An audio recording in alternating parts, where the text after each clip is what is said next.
이런 목적은 NaOH의 표준용액 제법을 익히고 산염기 중화 반응을 이용을 해서 식초에 함유된 아세트산의 농도를 확인하는 게 오늘 실험의 목적입니다. 그래서 처음에는 NaOH의 농도를 확인을 하고 이제 식초가 산이잖아요. 그러니까 식초에 들어있는 산의 양을 측정을 하는 게 오늘 실험의 목적입니다. 그리고 적정 시 산염기 세기에 따른 pH를 관찰하는 게 두 번째 목적이 되겠죠. 사실은 뭐 식초에 함유된 아세트산 농도를 확인하려면은 적정이라는 방법을 사용을 할 건데 적정을 사용을 해서 pH가 변하는 것을 확인을 하고 그걸 확인함으로써 다시 아세트산의 농도를 확인하는 게 오늘 실험의 목적입니다. G샷과 pH미터를 이용을 해서 종말점 형성 지점의 차이를 관찰을 하는 게 세 번째 목적입니다. 그럼 먼저 산이 뭐고 염기가 무엇인지부터 확인을 해야겠죠. 여러분 일반화학 실험책에 가장 먼저 나오는 게 아레니우스 산염기일 겁니다. 아레니우스 산은 수용액에서 수소 이온을 내놓는 물질을 아레니우스 산이라고 하고요. 아레니우스 산으로 설명할 수 있는 가장 대표적인 게 염화수소 HCl이죠. HCl이 물에 녹으면은 이렇게 수소 이온을 내놓는 이러한 형태를 가지고 있기 때문에 아레니우스 산의 가장 대표적인 예라고 할 수가 있습니다. 두 번째 염기로는 수용액에서 수산화 이온을 내놓는 물질을 염기라고 합니다. 아레니우스 염기. 이거는 뭐 실험에서도 많이 사용해봤고 여러분 책에서도 가장 많이 나오는 뭐 NaOH와 같은 OH와 같은 분자들을 아레니우스 염기라고 할 수가 있습니다. 왜냐하면 물에 녹으면은 이렇게 수산화 이온을 내놓는 형태를 이루고 있기 때문에 아레니우스 염기라고 할 수 있고요. 근데 이 아레니우스 염기는 너무 좁은 범위 내에서의 산염기를 나타냈기 때문에 사람들이 추가적으로 브랜스테드 로우리 산염기를 또 산염기를 정의를 했죠. 정의를 했습니다. 그래서 산은 수소 이온을 내놓는 분자나 이온, 양성자 주계. 물론 이거는 이제 앞에서 배웠던 브랜스테드 산과 똑같은 개념이긴 해요. 여기서도 앞에서도 수소를 주는 것을 산이라고 했는데 브랜스테드 로우리에서도 마찬가지로 양성자를 수소를 내놓는 것도 포함하지만 추가로 양성자를 줄 수 있는 것도 산이라고 합니다. 하지만 염기는 약간 개념이 달라요. 염기는 수소 이온을 받아들이는 분자나 이온. 앞에서는 OH를 OH-를 줬죠. 브랜스테드 아니고 여기 아레니우스에서는 OH를 줬는데 브랜스테드 로우리에서는 이제 수소를 받을 수 있는 것들도 염기라고 정의를 했습니다.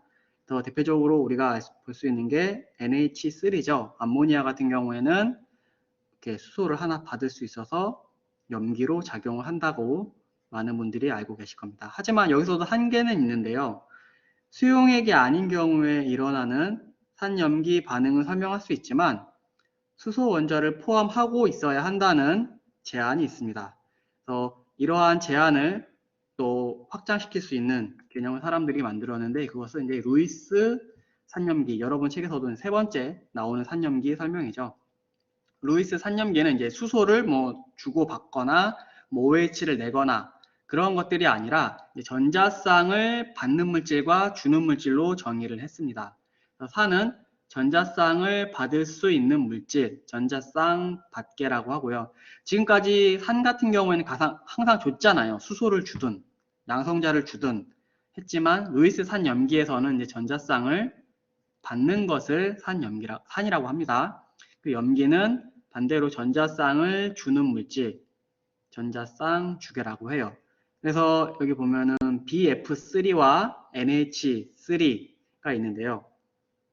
여기는 이제 전자쌍을 받는 물질이니까 산이 되겠죠. 그리고 여기 전자쌍을 주는 거니까 염기가 될 겁니다. 하지만 앞에 산염기에서는 얘가 염기로 작용을 할 수가 없는 거죠. 왜냐하면은 H를 든 게 아니고 이 두 개가 분자가 결합한 거기 때문에, 그래서 좀 더 확장된 개념이 루이스 산염기라고 생각을 하시면 될 것 같아요. 그래서 이렇게 루이스 산염기가 있고 안에 브랜스테드 로우리가 있고 안에 아레니우스가 있다라고 생각을 하시면 뭐 크게 무리는 없을 것 같습니다. 그다음에 표준화를 알고 계셔야 하는데요. 우리가 이제 산염기 적정을 할 건데 특히 NaOH 같은 용액은 정확한 농도를 만들기가 쉽지가 않죠. 왜냐하면은 조회성이 있기 때문에 시약을 덜자마자 이제 수분과 결합을 해서 우리가 측정한 질량이 1g이라고 해도 이때 NaOH가 정확히 1g인지를 확인을 할 수가 그러니까 장담을 할 수가 없습니다. 정확히 1g이라고 확신을 할 수가 없어요. 그렇기 때문에 이러한 물질을 만들어서 적정을 할 때는 NaOH를 정확히 NaOH 농도를 정확히 확인할 수 있는 물질을 이용을 해서 NaOH를 적정을 하고 그 후에 NaOH 농도를 확정한 다음에 실험에 사용을 합니다. 좀 말로는 복잡한데 표준 물질로 NaOH의 농도를 OH의 농도를 확인 후 원래 실험에 사용을 해야 합니다. 그래서 표준 물질의 특징으로는 순도가 99.9% 이상이어야 하고요. 분해, 산화, 가열 시 안정화 물질이어야 합니다. 그래서 우리가 측정한 양이 정확히 이 물질이라는 것을 이제 확신할 수 있어야 하고요. 분자량은 큰 것이 좋습니다. 왜냐하면은 우리가 어떠한 물질을 이제 저울로 측정을 할 건데 분자량이 100g인 물질과 분자량이 1g인 물질을 다 똑같이 1g, 1g 측정을 합시다. 그러면은 분자량이 1g, 뭘로 씁시다. 뭘로 쓰면 우리가 정확히 1g을 측정을 할 수가 없겠죠. 뭐 1.01g을 측정했으면 이거는 전체 분자량에서 1%의 오차가 발생을 한 거지만 100g에서 1g 차이는 이거의 100분의 1%죠. 그래서 훨씬 무게를 좀 잘못 따라도 오차율이 작기 때문에 분자량이 큰 분자를 1차 표준 물질로 사용을 하고 있습니다. 그리고 여기서 이제 우리가 적정을 할 건데 적정에서 자세히 봐야 할 게 당량점과 종말점입니다. 당량점은 적정에 참여하는 산염기 사이의 양적인 관계를 이론적으로 계산해서 구한 점입니다. 당량점은 이론값이고요. 종말점은 반응 혼합물의 물리적 성질의 변화를 통해서 실험자가 당량점에 도달했다고 그러니까 실험자가 판단하는 거예요. 판단해서 적정을 멈추는 지점, 꼭 실험적인 방법으로 구해지는 점을 종말점이라고 합니다. 그래서 당량점과 종말점은 같을 수도 있고 다를 수도 있어요. 꼭 기억하고 계셔야 합니다. 그 다음에 적정에 대해서 설명을 할 건데 적정은 다음과 같은 방법으로 진행을 해요. 처음에는 우리가 알고 싶어 하는 어떠한 물질을 이렇게 삼각 플라스크, 비커 등에 넣어줍니다. 우리 실험에서는 20ml의 NaOH를 넣을 거예요. 처음에는. 그리고 여기가 NaOH가 됐네. 그러면 여기 옥살릭 애시드를 넣었다고 합시다. 사실 이거는 그냥 일반적인 설명이기 때문에 용액이 어떤 게 들어갔다고 하더라도 크게 문제는 없어요. 그 다음에 이제 우리가 이제 뷰렛을 사용을 할 건데 뷰렛을 사용을 할 때 뷰렛은 우리가 어떤 사용한 용액의 양을 측정해주는 유리기구잖아요. 그래서 처음에 눈금을 읽어줘야 합니다. 처음에 눈금을 읽고 이제 용액을 떨어뜨리면은 산염기 중화 반응이 일어나게 되겠죠.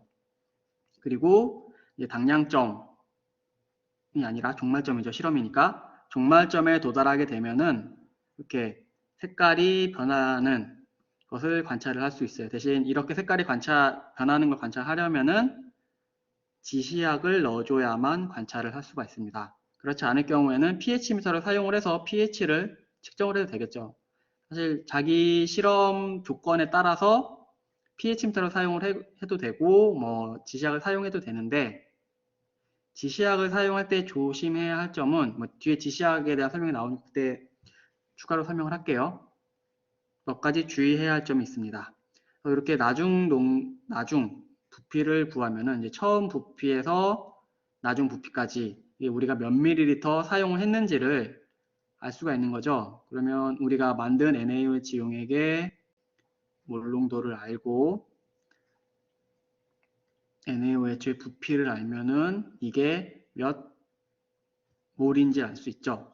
그러면은 요 몰수와 요 삼각 플라스크의 안에 있는 용액의 몰수도 똑같이 될 거니까 이걸 이용을 해서 우리가 알고 싶어하는 어떠한 용액의 몰수 또는 몰농도를 확인할 수가 있습니다. 뭐 부피를 알면은 몰농도까지 구할 수가 있겠죠. 그다음에 산염기 세기에 따른 적정 곡선을 한번 살펴보면은 적정 시 표준 용액이 가해짐에 따라서 표준 용액 성분이 시료 용액 성분과 반응을 해서 나타나는 변화 관계. 그러니까 어떠한 뭐 처음에 여기는 산이 들어있던 거죠. 산이 들어있었는데 염기를 넣어서 적정을 해주는 실험을 그래프로 그린 겁니다. 강산과 강염기로 적정했을 경우에는 pH 7에서 딱 당량점이 되는 게 아니라 이렇게 굉장히 긴 버퍼 솔루션과 같은 효과를 나타내는 구간을 나타내고 있고요. 약산을 강염기로 했을 경우에는 pH가 좀 더 높은 부분에서 종말점이 형성되는 것을 확인을 할 수가 있습니다. 내가 왜 자꾸 종말점이라 당량점이 헷갈리지? 종말점이 맞죠. 실험적인 방법으로 구한 거니까 종말점이 형성된 것을 확인을 할 수가 있습니다. 그 이유는 이제 약산과 약산의 짜염기들의 성질에 따라서 이러한 특성을 나타내게 되는데, 아마 여러분 실험책이 아니고 여러분 일반학 책에 아마 그거에 대한 설명이 잘 나와 있을 거예요. 궁금하신 분들은 그 부분을 한번 읽어보는 게 좀 더 이해하는 데 도움이 될 거라고 생각을 합니다. 그다음 지시약, 앞에서 설명을 하다 말한 지시약은 수용액의 pH에 따라서 색깔이 달라지는 물질로 산성이나 염기성을 구별하는 데 쓰이는 물질입니다. 그래서 어떠한 pH 솔루션을, 그러니까 지시약을 사용하게 되면은 그 지시약 변색 범위의 pH가 도달하게 되면 이렇게 색깔이 변하는 것을 확인을 할 수가 있어요. 오늘 우리가 실험에서 사용할 페노프탈레인 같은 경우에는 pH가 한 이제 8, 9 이쯤 되면은 변색이 되는 것을 확인을 할 수가 있고요. 뭐 메틸 오렌지 같은 경우에는 처음에 산성에서는 붉은색이었다가 중성일 때는 노란색으로 변하는, 그래서 변색 범위가 한 2에서 4 정도라고 보셔도 크게 문제는 없을 것 같아요. 뭐 티몰블루는 산성과 염기성에서 다 사용을 할 수가 있죠. 왜냐하면 산성과 중성, 염기성 색깔이 다르기 때문에 여러 가지 실험에서 사용을 할 수 있습니다. 그래서 각각의 지시약들은 이런 색깔 변색 범위가 있기 때문에 우리가 어떠한 실험을 할 때, 뭐 pH를 변화시키는 실험을 할 때 우리가 실험을 하고자 하는 그 pH 범위 내에 맞는 지시약을 사용을 하셔야 합니다. 만약에 우리가 실험에서 산성인 7 이하, pH 7 이하에서 실험을 하는데 페노프탈레인 같은 걸 사용을 하면은 전혀 실험에 도움이 안 되겠죠. 오히려 실험을 망치는 그러한 효과가 발생을 할 겁니다. 그래서 지시약을 사용할 때는 우리가 어떠한 실험을 하고 그 실험이 pH 범위가 어디에 있는지를 확인한 다음에 그것에 맞는 지시약을 사용을 하셔야 합니다. 이 지시약의 색깔이 변하는 이유는 이렇게 컨주게이트, 그러니까 더블 본드와 싱글 본드로 되어 있는 이러한 구조들 때문에 이제 색깔이 나타났다가 안 나타났다가 하는 거거든요. 그래서 산성이나 뭐 H 이온이 많거나 OH 이온이 많아지는 거에 따라서 이렇게 구조가 바뀌게 되고, 구조가 바뀜에 따라서 이렇게 컨주게이트 시스템이 많아지기도 하고 적어지기도 하게 되는데요. 그 많아질 때 이제 그 분자가 들뜰 때의 에너지 범위가 가시광선 범위 안으로 들어오면은 이렇게 색깔을 띠게 되는 거고요. 가시광선 밖으로 나가게 되면은 이렇게 무색으로 있게 됩니다. 그러니까 이런 걸 이용을 해서 이제 색깔이 변하는 걸 사람들이 확인을 했고, 그것을 이제 실험에 이용하는 게 지시약이라고 보시면 돼요. 페노프탈레인 같은 경우는 원래 염기 쪽에서 색깔이 변한다는 건 모두 알고 계시겠지만, 또 염기가 너무 강하면은 그 색깔을 나타내는 그 구조가 또 다른 구조로 변하기 때문에 12 이상에서는 색깔이 안 나타날 수도 있습니다. 그래서 여러분들이 만약 진짜 실험을 했다고 하면은 몇몇 학생들이 그런 얘기를 해요.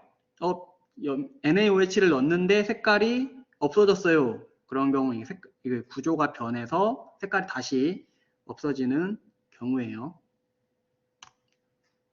그래서 오늘 실험의 요약은 처음에 Na 표준 용액을 제조를 하고, 표준 물질로는 옥살산 수용액을 사용을 할 겁니다. 그 다음에 식초 적정을 할 건데, 적정을 지시약을 이용한 적정과 pH 미터를 이용한 적정을 해서 두 개의 결과가 같은지 아니면 다르면은 얼마나 차이가 있는지를 확인하는 실험을 할 거예요. 그래서 실험 이론적인 내용은 다음과 같고요. 잠시만요.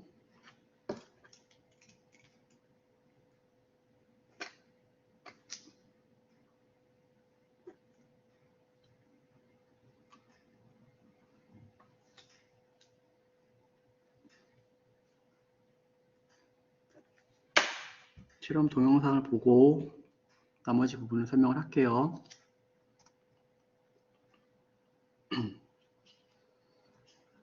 기구 및 치약으로는 pH, 사실 pH 용액이라고 되어 있는데 pH 버퍼 솔루션이라고 보는 게 더 정확한 표현일 것 같습니다. 그리고 옥살산과 NaOH, 페놀프탈레인, 식초. 그래서 치약과 기구는 크게 어려운 게 없어요. 실험을 하는데.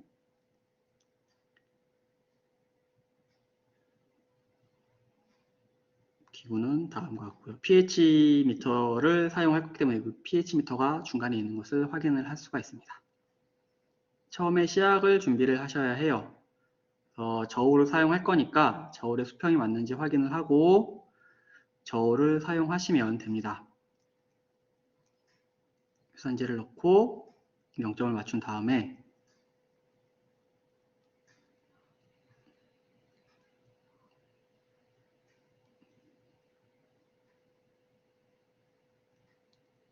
NaOH 8g을 측정을 합니다. 여기서 8g이라고 했지만 우리가 만들 용액의 농도와 부피에 따라서 그람수를 계산을 하고 용액을 만드셔야 해요.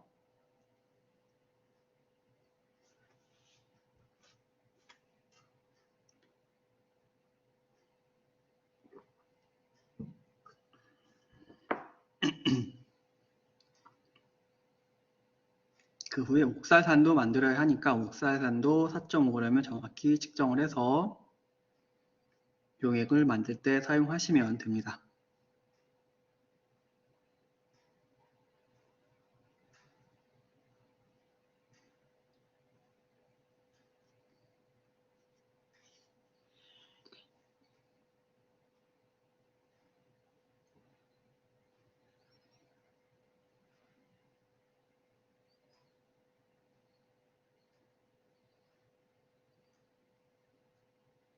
그리고 우리가 측정한 양은 정확히 기록을 해두셔야 정확한 농도를 알 수가 있어요.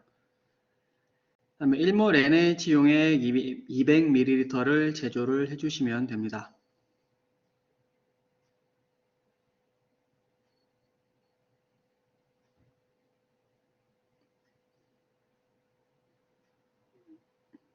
여기서 NaOH를 만들 때 지금까지 부피 플라스크를 많이 사용을 했는데 부피 플라스크를 사용하지 않는 이유는 어차피 NaOH는 조회성 같은 아까 설명드렸던 조회성 등이 있어서 정확한 질량을 측정할 수 없다고 했잖아요.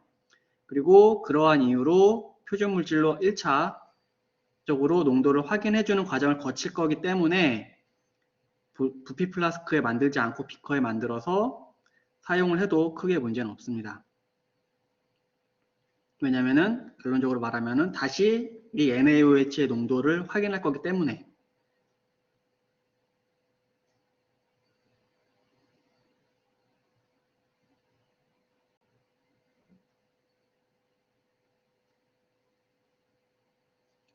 NaOH를 잘 녹여주시면 되고요. 그 다음에는 0.5몰 옥살릭 액시드를 제조를 하시면 됩니다. 옥살릭 액시드 같은 경우 정확한 농도를 만들어야 하니까 이제 부피 플라스크에 만들어야겠죠.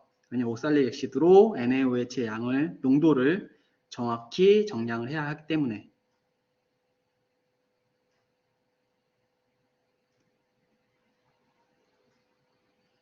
NaOH는 최대한 정확한 농도의 NaOH를 만들어 주셔야 합니다. 다 만들었으면 이렇게 잘 섞어 주셔야 하고요. 그 다음에 NaOH 1차 표준 용액을 만들어 줍니다. 스탠드에 뷰렛을 설치하고요. 옥살산 수용액 50ml를 뷰렛에 채워줍니다. 사실 50ml라고 했는데 사실 50ml까지 다 채울 필요는 없고요. 한 30에서 40ml 정도 채우면 되고 우리가 얼마나 채웠는지를 기록만 해놓으면 크게 상관이 없습니다. 그리고 NaOH 용액 20ml를 삼각 플라스크에 넣고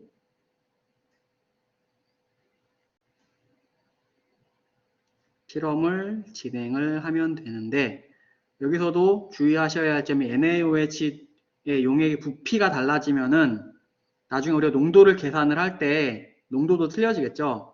그러니까 정확히 20ml를 취해서 사용하시던 20ml가 안 되거나 넘을 경우에는 내가 사용한 양의 부피를 정확히 알고 계셔야 합니다. 그 후에는 페놀프탈레인 지시약을 넣어주시면 돼요. 페놀프탈레인도 산염기 반응에 영향을 받는 물질이기 때문에 한 방울에서 최대한 2방울을 넘지 않게 넣어주셔야 합니다. 너무 많이 넣으면 실험에 영향을 줄 수가 있어요. 그 다음에 콕을 열고 옥살산 수용액을 떨어뜨리면은 이제 염기의 산이 떨어지는 거잖아요. 그러면은 이제 어느 정도 종말점에 도달하게 되면은 색깔이 변하겠죠. 무색으로. 그 점을 기록을 하시면 됩니다.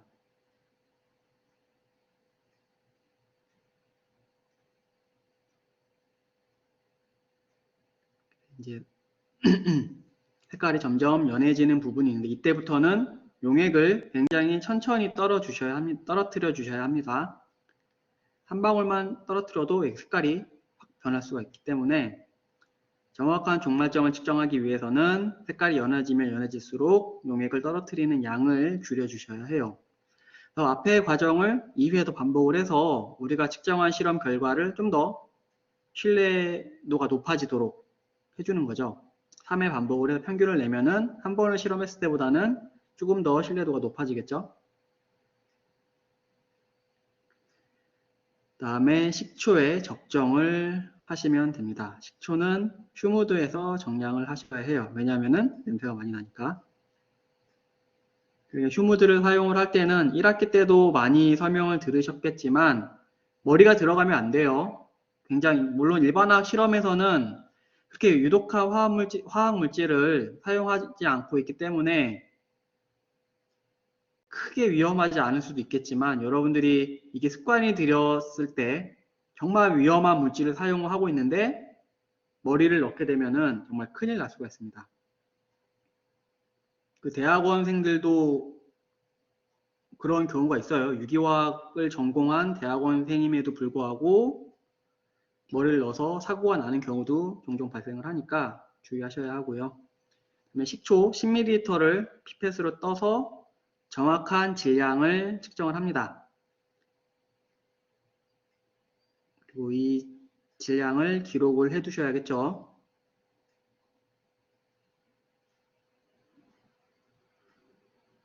그 후에 증류수 40ml를 첨가를 해줍니다.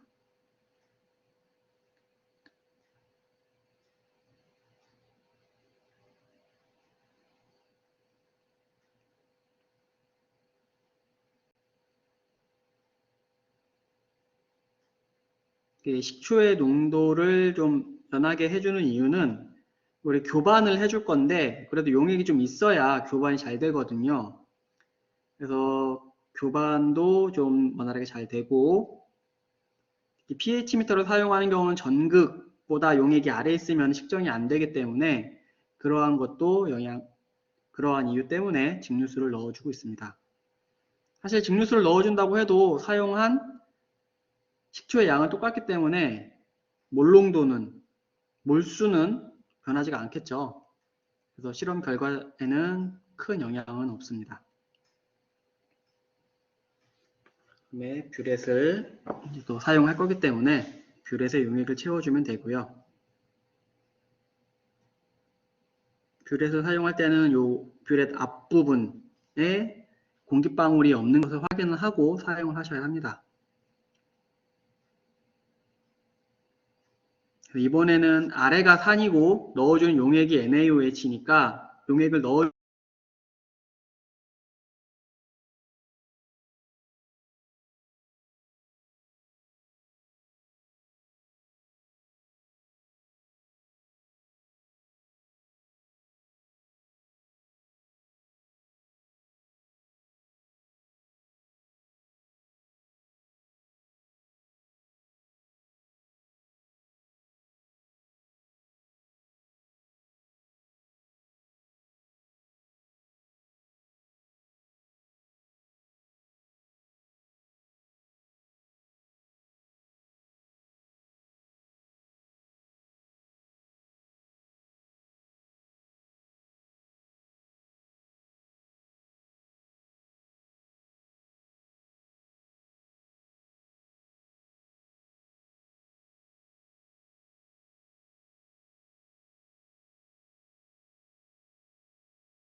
그 4.1을 찾아가게 되면은 다시 한번 칼 버튼을 누르고요.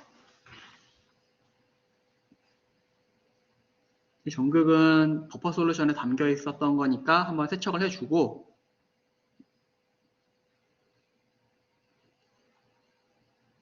물기를 제거한 다음에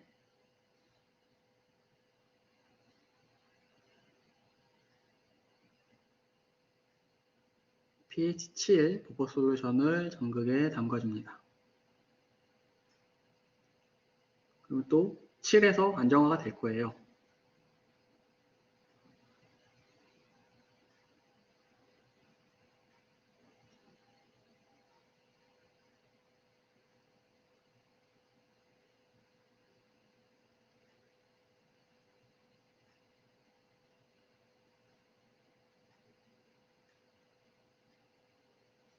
시간이 좀 오래 걸릴 수도 있는데 그래도 이 보정 작업은 정확히 해주셔야 합니다. 다음에 모두를 눌러서 마치면 되고요.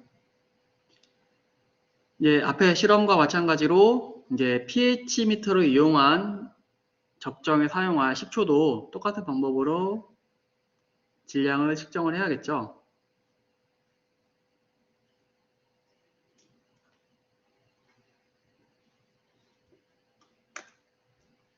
그래서 10ml를 피펫으로 정확히 취한 다음에 삼각 플라스크에 넣어주게 되면은 질량을 확인을 할 수가 있을 겁니다.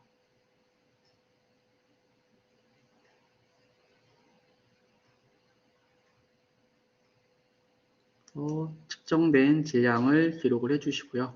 마찬가지로 식초에 40ml의 증류수를 첨가를 해줍니다. 첨가해주는 이유는 앞에서 설명드린 바와 같이 용액을 좀 많게 해서 pH 밑에 전극이 다 잠길 수 있도록 해주기 위해서 이렇게 증류수를 추가로 넣어주고 있어요. 10ml만으로는 전극이 다 잠기지가 않아요. 그리고 이제 교반을 해주면서 실험을 할 건데 여기서 주의하셔야 할 점이 전극과 그 자석이 돌아가면서 부딪히지 않도록 실험을 하셔야 합니다. 왜냐하면은 둘이 부딪히면 깨질 수가 있으니까 주의를 하셔야 하고요. NaOH 용액을 2ml씩 넣고 pH 미터에 매저를 눌러서 pH 값이 고정될 때까지 기다리고 그 값을 기록을 해주시면 됩니다. 이 실험은 생각보다 오래 걸려요. 왜냐하면은 2ml 넣고 확인하고, 근데 이 확인하는 시간이 좀 오래 걸리거든요. 그래서 굉장히 긴 시간이 필요합니다. 종말점에 접근할수록 pH는 점점 더 많이 변할 거고, 많이 변하는 정도에 따라서 넣어주는 용액의 양은 적게 넣어주셔야 합니다. 그래야만 정확한 종말점을 측정할 수가 있어요. 그 다음에 종말점을 확인을 하고 종말점 넘어서 pH 12까지 측정을 해주시면 됩니다. pH 10이 될 때까지 계속 용액을 넣어줘야 하는 거겠죠.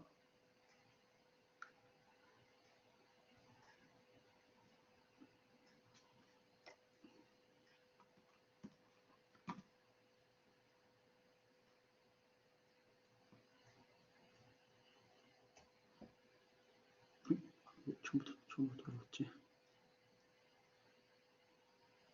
그래서 실험 A는 NaOH의 농도를 확인하는 게 실험 A예요. 아까 설명드렸듯이 뷰렛을 사용할 때 이렇게 공기방울이 이렇게 들어가 있으면은 우리가 정확한 양을 사용하는 게 아니고 이 양을 채우고 사용하는 것과 똑같은 거잖아요. 그래서 1ml를 사용했다고 해도 1ml보다 작은 양을 실제로 사용한 거기 때문에 뷰렛을 사용하기 전에는 반드시 이렇게 빈 공간이 없도록, 그러니까 공기방울이 없도록 하고 뷰렛을 사용하셔야 합니다. 그리고 우리 실험의 이제 디자인은 뷰렛에는 0.5몰 옥살릭 액시드, 그러니까 옥살산 수용액이 들어가 있고, 요 삼각 플라스크에는 NaOH 용액이 들어가 있는 거죠. 그래서 NaOH는 우리가 1몰 용액을 만들었다고 생각을 하지만 정확한 용액의 농도를 알 수 없기에 이 옥살산 수용액을 이용해서 NaOH의 농도를 확인하는 게 실험 A입니다. 그리고 이때 우리가 이제 pH 변화를 이용해서 NaOH의 농도를 확인할 건데 페놀프탈레인, 지시약을 사용을 하고 있어요. 물론 pH 미터를 사용을 해도 크게 문제는 없습니다. 하지만 아까 설명드렸듯이 아마 이 실험을 pH 미터로 사용을 했으면은 실험 시간이 굉장히 더 길어졌을 거예요. 30분 이상 길어졌을 거예요. 총 3회를 하게 되어 있기 때문에 30분에서 한 1시간 정도 더 길어졌을 거라고 생각을 합니다. 그리고 PP, 페놀프탈레인을 첨가할 때는 너무 많은 양을 첨가하게 되면은 실험에 영향을 미칠 수 있기 때문에 한 방울에서 최대 2방울 이상 넣어주시면 안 됩니다. 그래서 이제 결과 처리를 하게 되면은 옥살산이 NaOH에 반응을 해서 중화 반응이 일어나는 거잖아요. 근데 옥살산은 이렇게 H가 2개 있기 때문에 2강량이죠. 그러니까 1몰이 1몰이 물에 녹거나 중화 반응을 하게 되면은 2몰의 H 플러스 이온을 내놓는 거기 때문에 이것을 고려해서 결과 처리를 해주셔야 합니다. 그래서 요 앞에 부분은 옥사산이 될 거고 뒷부분은 NaOH가 되겠죠. 그래서 NaO 2 곱하기 우리는 옥사산 0.5몰을 만들었으니까 0.5몰 곱하기 사용한 부피는 NaOH는 1몰이 물에 녹아서 1몰의 OH를 내놓으니까 그냥 앞에 1이 될 거고 NaOH의 농도는 모르죠. 우리가 이걸 알고 싶기 때문에 실험을 하고 있는 거니까 그냥 미지수를 놔두게 되면은 이렇게 20ml 사용했으니까 0.02 리터를 곱해주게 되면은 이 미지수는 NaOH의 농도만 남게 되고 다 계산을 해보면은 어떠한 농도를 구할 수가 있을 겁니다. 그럼 이제 실험적으로 정확한 NaOH 농도를 구하게 된 거죠. 이제 이 농도를 구한 NaOH를 이용을 해서 실험을 계속하면 됩니다. 그래서 우리가 이제 식초에 들어있는 아세트산의 양을 알고 싶은 거잖아요.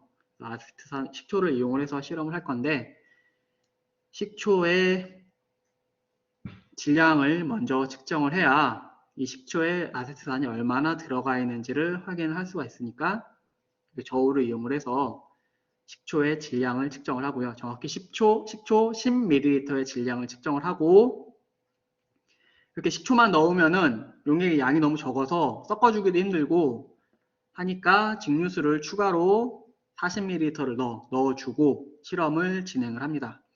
증류수를 뭐 10ml를 넣던 20ml를 넣던 이 몰수에는 변화가 없을 거예요. 뭐 이 몰, 그러니까 용액의 몰수, 요 라지엠 몰의 양은 부피가 변하면서 변할 수 있지만 이 몰수는 몰질량은 변하지 않을 겁니다. 그래서 이렇게 NaOH를 넣고 삼각 플라스크에는 식초가 들어있는 거죠. 식초.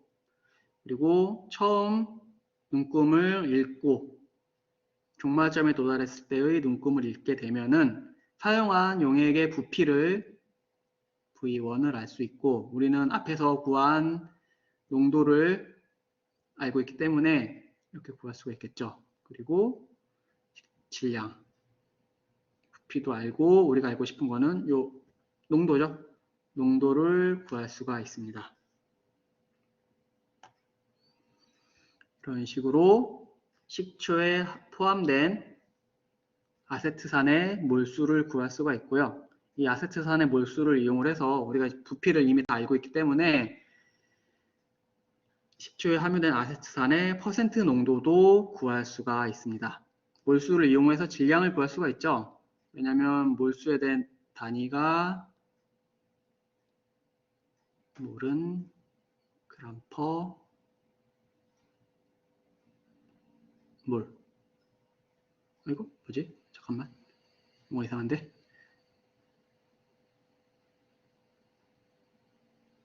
갑자기 헷갈리는데? 아, 그치. 식초의 몰수 곱하기 식초 1몰의 그램 퍼 몰 하면은 몰 없어지고 몇 그램만 나오잖아요. 그러니까 아세트산의 1몰을 곱해주면은 몇 그램이 나오겠죠. 그럼 그램과 우리가 질량을 잰 거를 비교를 해보면은 식초에 들어있는 질량을 확인을 할 수가 있습니다. 그리고 실험 C는 식초의 적정, 그러니까 앞에서는 지시약을 이용한 실험이고요. 똑같은 실험을 pH미터를 이용을 해서 실험을 한다고 생각을 하시면 될 것 같아요. 근데 이제 pH미터로 사용함으로써 실험 방법에 약간 차이가 있습니다. 뭐 앞에는 NaOH를 넣어줬을 때 색깔 변화를 본 거기 때문에 그 색깔 변화를 보고 양을 조절해줬다고 하면은 이번에는 pH의 변화량을 보고 용액의 양을 조절을 해주셔야 합니다. 왜냐하면 색깔은 변하지 않으니까. 가시적으로 볼 수 있는 거는 이제 요 pH 측정된 값밖에 없어요. 그러니까 이 양의 변화가 크다는 것은 아까 적정 곡선에서 이렇게 됐잖아요. 왜 이렇게 됐지? 이렇게 됐는데 변화가 크다는 것은 이 부분으로 점점 오고 있다는 것을 의미를 하죠. 그러니까 pH 변화가 크게 되면 이제 넣어주는 양을 조절을 해서 잘 구할 수 있도록 이 부분을 구할 수 있도록 실험을 진행을 하셔야 합니다. 만약에 너무 많이 넣어서 여기서 갑자기 일로 와버렸다. 그럼 이 중간 부분을 구할 수가 없겠죠. 제대로 된 중간 부분은. 그러니까 반드시 주의하셔야 해요. 그리고 시초 용액이 pH 12가 될 때까지 넣어서 측정을 해주시면 됩니다. 이 미분하는 방법은 제가 추가로 설명드릴게요. 그래서 주의사항으로는 적정을 하는 동안에 적절한 속도로 교반시켜서 용액이 밖으로 튀지 않도록 한다. 용액이 밖으로 튀면은 삼각 플라스크라 별로 튈 일은 없는데 용액이 밖으로 튀면은 이제 우리가 만든 용액의 농도가 달라지는 거니까 이렇게 되면은 제대로 된 실험이 될 수가 없겠죠. 그러니까 이렇게 되지 않도록 주의하셔야 하고요. NaOH 용액을 조금씩 넣어주면서 지시약의 색깔 변화를 관찰을 하고 지시약의 분홍색이 지속되는 시간이 길어지면은 종말점에 가까워 온 거죠. 이제 우리가 이렇게 용액을 넣어주게 되면은 NaOH를 넣어주게 되면은 얘가 염기니까 순간적으로 분홍색으로 변했다가 주변에 산성과 반응을 하면서 이렇게 말하면 아세틱 애시드와 반응을 하면서 다시 산성으로 가게 되고 무색으로 될 건데 이 시간이 길어진다는 것은 주변에 이제 그러니까 아세틱 애시드가 점점 적어진다는 것을 의미를 하잖아요. 그건 또 이제 종말점이 점점 오고 있다는 것을 의미하니까 이때는 양을 조절을 해서 넣어주는 양을 작게 해줘야만 정확한 실험 결과를 얻을 수가 있습니다. 그리고 pH 미터를 사용할 때는 전극은 처음에 증류수로 씻고 휴지로 가볍게 그냥 툭툭 찍어주면 돼요. 물기를 제거한 다음에 사용을 하시면 되고, 왜냐면 물기를 제거하지 않으면은 용액의 우리가 측정하는 부분에서의 용액의 부피가 달라진 것과 같은 효과가 나타날 수도 있겠죠. 여러 가지로 실험에 좋지 않은 영향을 미칠 수 있으니까 물기를 제거해서 사용을 하시면 되고요. 이게 이제 가장 큰 문제는 이건데요. 여러분이 직접 실험을 하다 보면은 여기는 이제 자석이 돌아가고 있고 전극을 이렇게 꼽잖아요. 근데 이걸 너무 깊게 꼽아서 자석과 부딪히게 되면은 물론 이렇게 전극이 있고 옆에 이렇게 플라스틱으로 다 이렇게 딱 바로 전극에 닿지 않도록 되어 있긴 한데 이게 깨지는 경우가 있어요. 전극이. 그렇게 되면은 실험을 다시 해야겠죠. 최소한 pH 전극이 바뀔 거니까 다시 보정 작업을 해야 되고 실험이 점점 늦춰지는 딜레이 되는 결과가 발생을 하니까 주의를 하셔야 합니다. 그리고 NaOH는 유리를 부식시키니까 깨끗이 씻어 주셔야 하고요. 옥사산 수용액으로 1차 세척을 하고 얘가 염기니까 산으로 1차 세척을 하고 물로 세척한 다음에 에탄올로 헹궈 주시면 됩니다. 그리고 pH 미터를 사용을 할 때 아까 그 보정 작업을 한다고 했잖아요. 보정 작업을 하는 이유는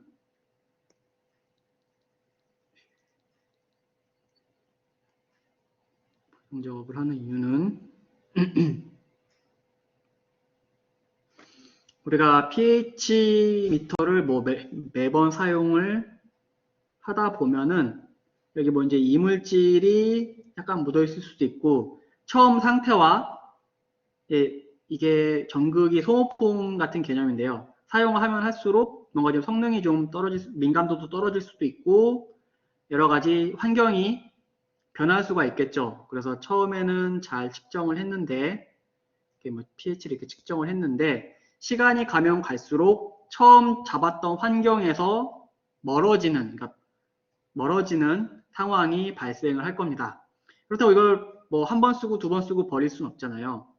그래서 사람들이 생각을 한 게 pH가 여기 1부터 14까지 있다고 하면은 4.01이었죠. 아까 4.01, 7. 두 개의 점에서 pH를 정확하게 찍어서 이걸 그래프를 그릴 수 있으면은 이게 좀 틀어졌어도 다시 이 지점에 갖다 놓고 이 조건에 맞게 pH 미터를 보정을 해주면은 다시 pH를 측정을 이렇게 할 수가 있겠죠. 그래서 이러한 보정 작업을 해주는 거예요. 이게 틀어졌다고 하더라도 이 두 개의 점을 정확히 구함으로써 y는 ax, 뭐 플러스 b가 있을 수도 있고 없을 수도 있고 이러한 그래프를 다시 그려줌으로써 우리가 정확한 pH를 측정하기 위해 해주는 작업을 보정 작업이라고 생각을 하시면 될 것 같습니다. 그다음에 결과 처리는 NaOH 표준 용액의 제조, 그러니까 NaOH 표준 용액의 농도를 확인하는 실험이라고 생각하시면 될 것 같습니다. 1회, 2회, 3회, 총 3회 반복을 해서 옥사산 수용액을 이용해서 실험을 할 거고요. 이렇게 부피를 알고 있으면은 농도를 구할 수가 있죠. 그리고 농도의 평균을 하면은 NaOH 용액의 평균 농도도 구할 수가 있습니다. 실험 B에서는 식초의 질량, 그러니까 g으로 나오겠죠. g으로 나올 거고 사용된 NaOH의 부피와 여기서 구한 몇 몰을 구할 수 있죠. 그러면은 몰 곱하기 리터는 몰이라는 단위가 나오죠. 몇 몰. 그러니까 식초에 함유된 아세트산의 몰수는 몇 몰을 구할 수가 있습니다. 그리고 우리가 아세트산의 1몰이 몇 g인지를 확인을 하면은 질량을 구할 수가 있죠.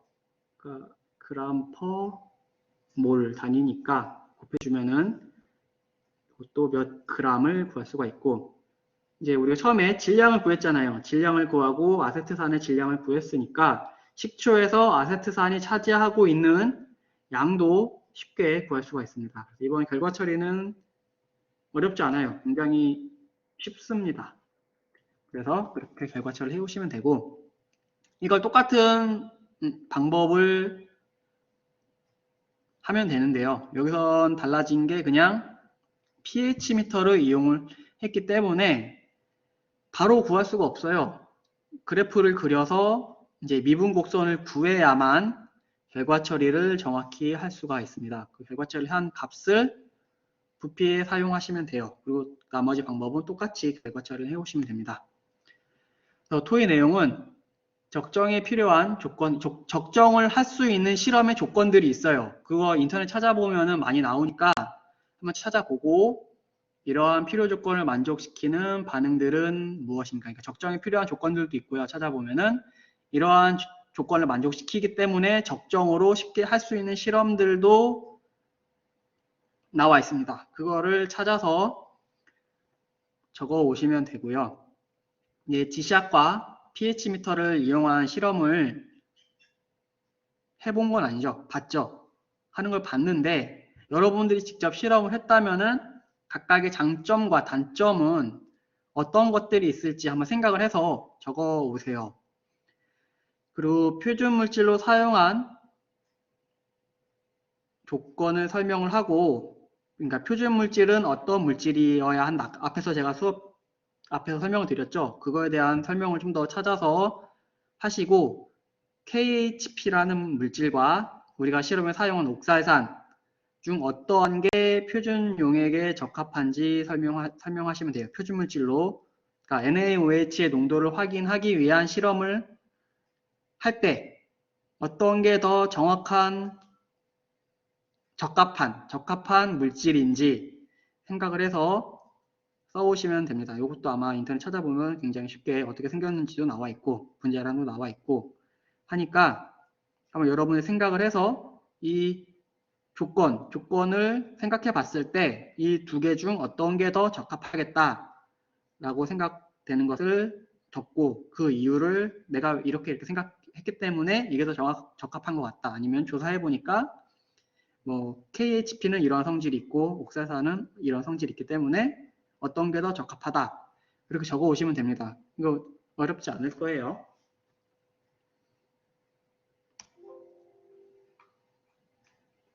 그리고 이제 결과 처리를 할 건데요. 결과 처리는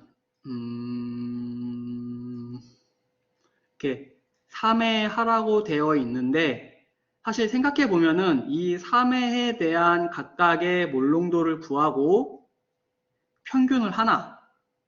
어차피 이 몰농도는 우리가 사용한 이 용액의 부피에 대응되는 항이잖아요. 그러니까 부피는 결국 부피는 농도와 비례하는 항이 되는 거죠.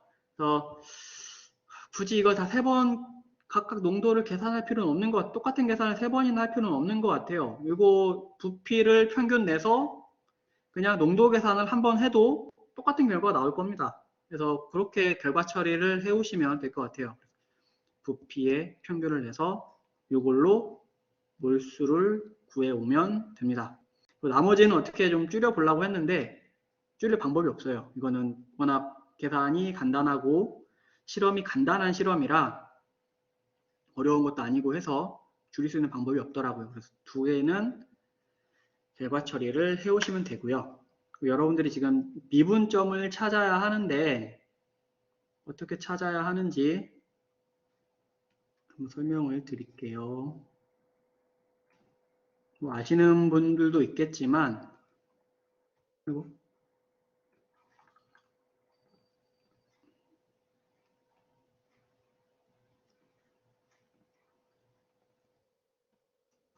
우리가 여기서 보면은 그래프 없네. 여기서 그래프를 보면은 이 보면 x축이 NaOH의 부피고 y축이 이제 pH잖아요. 근데 이 미분점에서는 dx분의 dy가 돼야 되는 거죠. 그러니까 미분점에서는 dx분의 미분의 정의가 요거니까 처음에는 이제 dx를 먼저 구해야겠죠. dx는 여기다가 놓고 는 하면은 이제 엑셀한테 계산을 하겠다는 것을 의미를 해요. 이제 엑셀이 계산할 거니까 준비해 라고 하는 거고요. dx를 구할 거니까 그럼 dx는 물론 여러분 다 아시겠지만 x2 마이너스 x1이니까 여기에서 여기를 빼주면 되는 거죠. 그리고 이제 그 다음에는 4에서 2를 빼주면 되고 똑같은 규칙적인 계산을 계속 해주는 거죠. 그러니까 이게 우리가 셀로 봤을 때는 3에서 2를 빼주고 4에서 3을 빼주고 5에서 4를 빼주는 형식으로 될 거기 때문에 반복되는 똑같은 형태의 계산을 규칙적인 계산을 계속 해주는 거기 때문에 그냥 여기 요 녹색 점을 잡아서 드래그 하면은 얘가 알아서 해줄 겁니다. 해줄 거예요. 여기까지. 그러면은 이렇게 값이 나와요. 그리고 똑같이 dy도 해줘야 되는 거죠. dy. 똑같은 방법으로 해주시면 됩니다. 여기서도 귀찮다. 합시다. 네, 합시다. 또 는 하고 여기서 여기를 빼주면 돼요. 사실은 이 계산이 옆 셀에서도 똑같이 그러니까 요 A 셀에서 일어났던 계산이 B 셀에서도 똑같이 일어나고 있는 거기 때문에 또 연속되는 계산이라고 볼 수가 있겠죠. 이렇게 하면은 사실은 한 번에 다 돼요. 계산이. 그러면 이제 그래프를 그리기 위해 dx분의 dy를 알아야 되잖아요. dy분의 dx 값도 구해줘야겠죠. 다시 는을 누르고 dy부터 정해줘야겠죠. dy를 정해주고 이 슬러시가 나누기입니다. 나누기 dx를 해주면 값이 나와요. 똑같이 마우스가 이렇게 패드가 이러한 값을 얻는 것을 확인을 할 수가 있습니다. 근데 이제 이게 이제 y축이 되는 거고 용액의 부피가 x축이 되는 거죠. 그래서 그래프를 어떻게 그려야 되나? 삽입을 해서 그래프를 이렇게 그리면 되는데, 이렇게 그리면 x축을 잡았네. 이게 x축을 바로 이렇게 첫째 셀에 있는 경우 x축을 얘가 알아서 이렇게 잡는 경우도 있고요. 맞나? x축 잡은 거 맞아? x축 잡은 거 아닌 것 같은데, x축이 어떻게 지정됐는지 모르는 경우도 있어요. 그래서 결과 처리를 하다 보면은 값이 이상하다 싶은 것들은 대부분 x축 값이 이상하게 잡혀 있는 경우, 그러니까 이거를 1, 2, 3, 4로 잡는 경우도 있어요.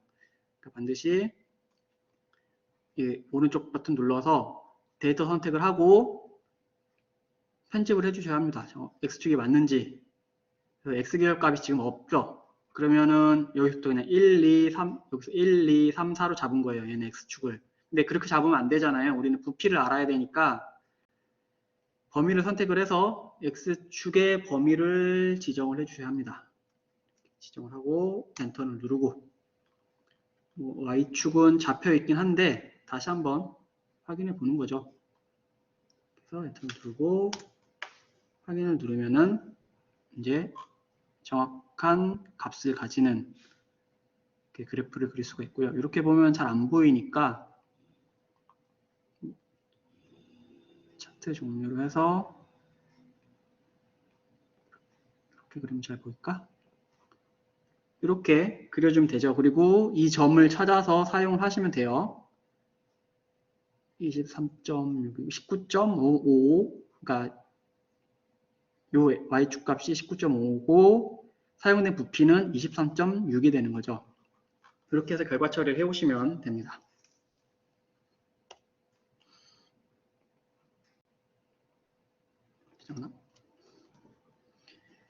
혹시 오늘 수업에 대해서 질문 있으신가요?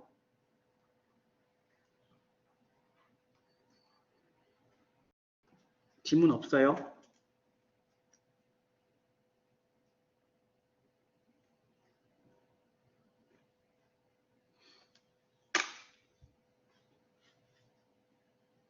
수업은 다 듣고 있는 거죠? 정정만 흐른.